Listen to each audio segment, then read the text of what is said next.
तो अब हम बढ़ रहे हैं नेक्स्ट क्वेश्चन की तरफ। So another question for you guys. अब इसमें क्या करना है, देखो जब भी इनवर्स का कोई भी क्वेश्चन आता है ना, कोई भी क्वेश्चन, तो सबसे पहले तो आप अपनी उन आइडेंटिटीज को रिकॉल कीजिए, क्योंकि यहाँ पे बहुत ज्यादा चांसेस होते हैं कि हम किसी को सब्स्टिट्यूट करें।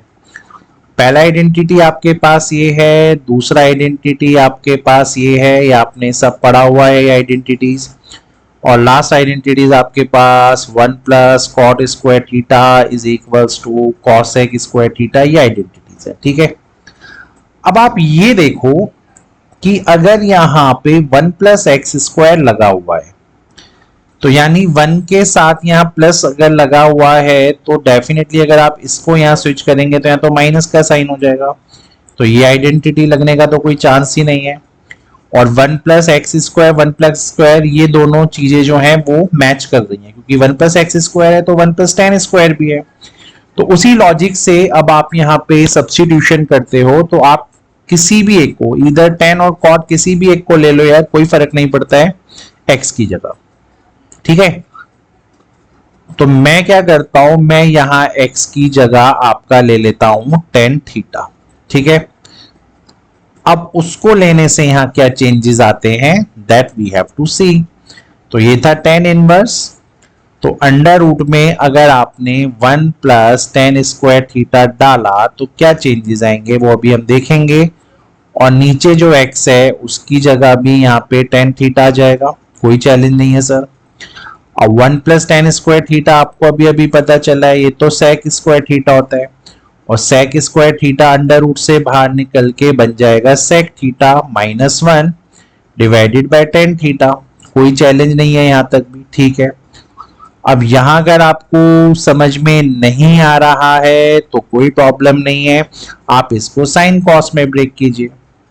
तो जब आप इस चीज को साइन कॉस में ब्रेक करेंगे तो देखो क्या होता है, sec θ-1 जो होगा वो बनेगा 1 - cos θ-1, और यानी 1 - cos θ/cos θ, ठीक है।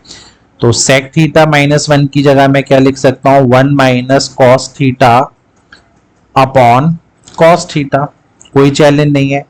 और जो tan θ होता है, tan θ होता है sin θ/cos θ, ये भी कोई चैलेंज नहीं है।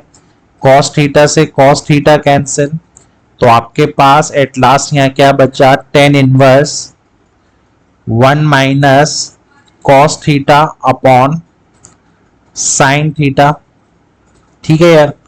अभी हमने इससे पहले एक क्वेश्चन डिस्कस किया था, वहां पे हमने कुछ प्रॉपर्टीज ली थी।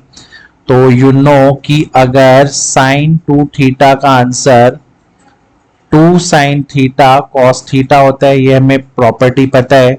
तो ये जो sin 2θ यहाँ पे होगा, तो इसका जो भी आंसर होगा मैं उसको भी यहाँ लिख रहा हूँ, ये tan इनवर्स है आपका। तो sin 2θ अगर ऐसा है तो जब आप यहाँ पे इनका एंगल हाफ कर देंगे, तो अगर ये sin θ की बात होगी तो ये θ/2 और θ/2 हो जाएगा। तो ये बना 2 sin θ/2 और cos θ/2, यही अभी देखा था पहले भी यार। फिर आपने देखा था कि cos 2θ का जो फॉर्मूला था वो था 1 - 2 sin² θ, और वहां से आपने 2 sin² θ का जो आंसर दिया था वो 1 - cos 2θ दिया था। अब आपके पास तो है 1 - θ, तो अगर ये यहां से डबल हटा तो यहाँ एंगल में हाफ लग जाएगा, यही हमने पढ़ा है। तो ये हो जाएगा 2 sin² θ/2। तो यहाँ तक तो कोई अगर चैलेंज नहीं है तो बताइए। अब मैं इसको यहाँ पे रब कर रहा हूं, तो अब देखते हैं कैंसिल आउट करने के बाद हमारे पास क्या क्या आएगा। देखिए, एक 2 से एक 2 कैंसिल, एक sin θ से sin θ कैंसिल, ये बना sin/cos यानी tan θ/2। तो यही चीज अब यहाँ कन्वर्ट हो चुकी है tan इनवर्स tan θ/2 में, ठीक है। और tan इनवर्स इंटू tan θ आपने इनवर्स ट्रिग्नोमेट्री में पढ़ा है, तो आपको क्या मिलता, सिर्फ θ/2। तो कुल मिला के इस चीज का जो डिफरेंशिएशन है, यानी अगर मैं बोलूं, अगर मैं इस पूरे को y लेट कर लेता शुरू में ही, तो इस चीज का जो आंसर है वो आ रहा है थीटा बाय 2। ठीक है, लेकिन अभी डिफरेंशिएशन नहीं हुआ है ना।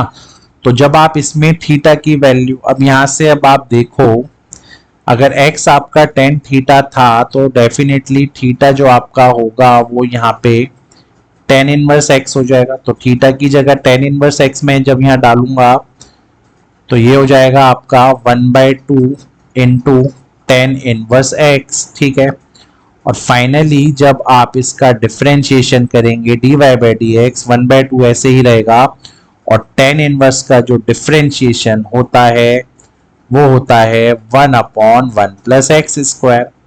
So the answer of this question is nothing but 1/2 into 1 plus x square. ठीक है, so with this way this question is also done. Hopefully समझ में आ गया होगा।